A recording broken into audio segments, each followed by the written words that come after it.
ఆదిలాబాద్ జిల్లా బజార్ హత్నూర్ తహసీల్దార్ ఆఫీసులో ఏసీబీ అధికారులు లంచం దొంగతనం కారణంగా దాడి చేశారు. ఇక సీనియర్ అసిస్టెంట్ విద్యాసాగర్ రెడ్డి 2 లక్షల లంచం తీసుకుంటూ భూమి ఫైల్ ప్రాసెసింగ్ కోసం డబ్బులు డిమాండ్ చేసిన సందర్భంలో చిక్కారు. ఆయనను కరీంనగర్ ఏసీబీ కోర్టులో హాజరుపరిచారు. ఆదిలాబాద్ ఈ రోజు సాయంత్రం 5:05 శ్రీ కటకం విద్యాసాగర్ రెడ్డి గారు ఒక బాధితుని దగ్గర నుంచి ప్రభుత్వ పరంగా చేసే పని గాను అతని సాదా బైనామాలో ఉన్న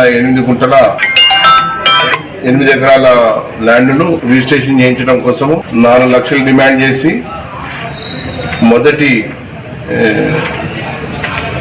పేమెంట్ గా 2 లక్షలు ఈరోజు తీసుకుంటూ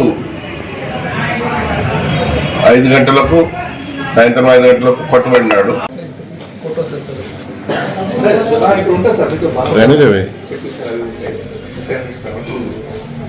చూడు మధు